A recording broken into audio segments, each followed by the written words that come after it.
उद्यापासून नवरात्रोत्सवाची सुरुवात होतेय, त्यामुळे मोदी नेमकं काय बोलणार याकडे सगळ्यांचं लक्ष लागलेलं आहे।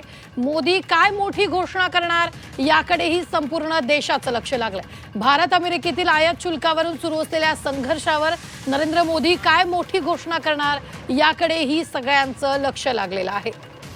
जीएसटी मध्ये ज्या सुधारणा केल्या गेल्या आहेत त्याची माहिती देण्याची ही शक्यता वर्तवली जाते। दरम्यान पंतप्रधान मोदी नेमके कशाविषयी बोलणार याची अधिकृत माहिती पंतप्रधान कार्यालयाकडून देण्यात आलेली नाही। माननीय पंतप्रधान नेहमीच देशाला वेगवेगळ्या परिस्थितीमध्ये संबोधित करत असतात। मला वाटतं आज संबोधन ऐकल्यावरच आपल्याला कळेल।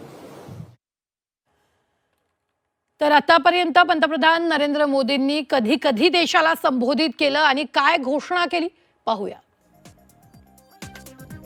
8 नोव्हेंबर 2016 ला त्यांनी संबोधित केलेलं होतं देशाला, तेव्हा त्यांनी नोटबंदीचा निर्णय जाहीर केला होता।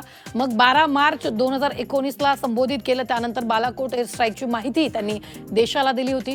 24 मार्च 2020 ला कोरोनामुळे देशव्यापी लॉकडाऊन त्यांनी जाहीर केलं होतं। 14 एप्रिल 2020 ला लॉकडाऊनची मुदत त्यांनी संबोधित करताना वाढवलेली होती।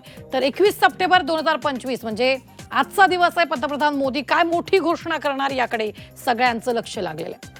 तर पंतप्रधान मोदी जीएसटीवर मोठं भाष्य करणार का हे पाहणं महत्त्वाचं आहे। काही क्षणात पंतप्रधान मोदी देशाला संबोधित करणार आहेत, या संदर्भात ताजा अपडेट देत आहेत आपल्या प्रतिनिधी उर्वशी कोणा। उर्वशी, काही वेळातच पंतप्रधान नरेंद्र मोदी देशाला संबोधित करणार आहेत, नेमके पंतप्रधान नरेंद्र मोदी काय बोलणार याकडे सगळ्यांचं लक्ष लागलेलं आहे।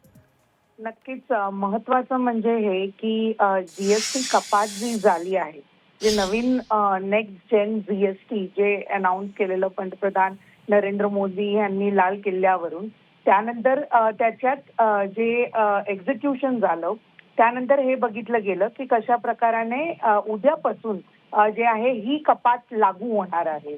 तर म्हणून जे आहे लोकांमध्ये कुठे ना कुठे सणाचं पण नवरात्र पण सुरू होतीये, तर सणाची एक खुशी जिथे दिसून येते, तर या जीएसटी कपातच्यामुळे जे आहे लोकांना जी गिफ्ट सांगितलेली पंतप्रधान नरेंद्र मोदी त्यांनी ती गिफ्ट दिली, याला घेऊन एक संबोधन होऊ शकतं।